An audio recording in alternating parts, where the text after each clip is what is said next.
Hey girl, well, welcome to Vlogmas Day 11. So I definitely said Vlogmas Day 9 yesterday. Let's just chalk that up to the weekend, and it just felt really crazy to be, I guess, making content on the weekend. I think I needed some days off. Anyways, here we are, Vlogmas Day 11. And today I wanted to talk about our breathing. And I wanted to start this off with saying that I have a son who has, really bad eczema. He has asthma. And recently, so sometimes when he gets sick, the asthma will flare up. And so recently, a few days ago, he was sick and he was having his asthma flared up. And I was kind of like helping him and supporting him with that and through that. And so something that I decided to do was, instead of him taking his nap in his bed, which turned out I don't know if it was a good idea, because I think he felt like, let me just lay on my bed. But anyways, making the decision as the mom.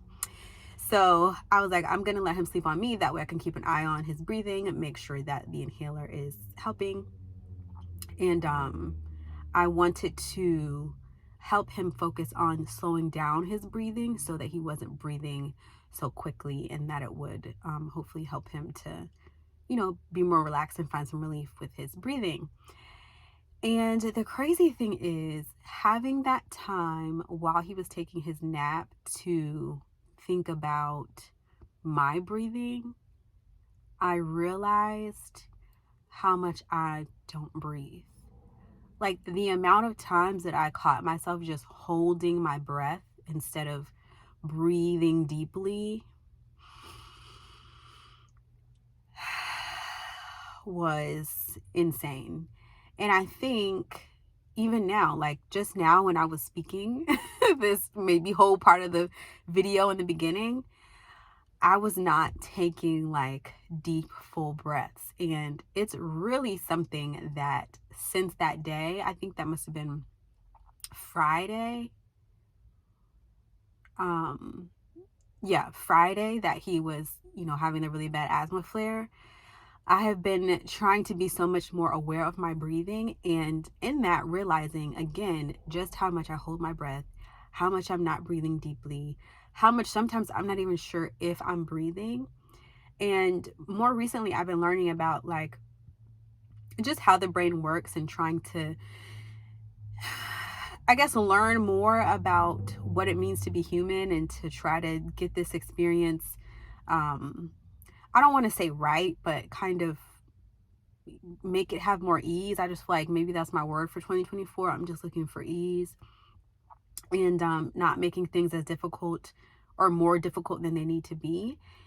And I was learning about how when we're holding our breath, it communicates to our brain that we're in distress. Like there's something that's wrong. You're holding your breath and it causes things to kind of tense up. And, I'm not a doctor. I don't know if this is a direct quote from what I learned, but this is like the summary. Let's just go with the summary.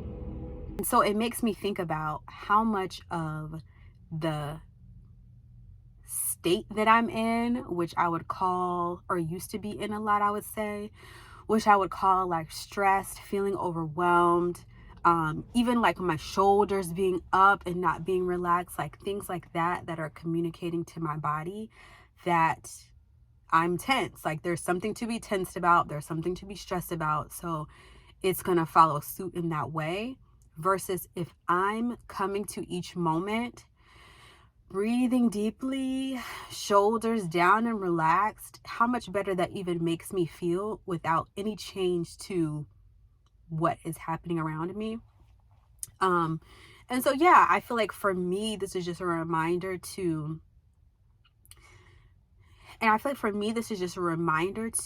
be aware of what's going on in my body, what I'm feeling, where I'm tense, where I'm tight, am I breathing? And it makes me think about the Vlogmas episode I did where I was talking about saying no to your kids and kind of breathing through whatever happens after that. And even that is like taking that breath when they're tantruming does not change the fact that they're tantruming. And honestly, I can't be concerned with changing that they're tantruming. Like, I don't have the tool. Like, I'm not, what am I doing? Asking you to please stop quietly while you're screaming? Like, no, I'm not attempting to stop them. And so being able to focus on what is it that I can do in this moment, and that would be to take a breath. That would be to breathe through this moment, allow them to do what they need to do to work through their feelings. We can work on tools and stuff later, like, okay, what can you do instead of that next time? But in the moment of a tantrum, I'm not, they're first of all, they're not even going to hear tools.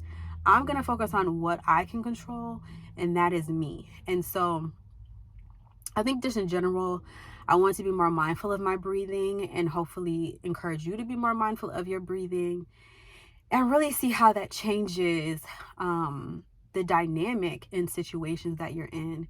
And not so much what the other person is doing, or not so much what the circumstance in life is doing, but more of how you're able to navigate yourself and keep yourself in a place of peace and joy in challenging situations in life. And so, yeah, I would just encourage you to be thinking about your breathing, to be mindful of your breathing.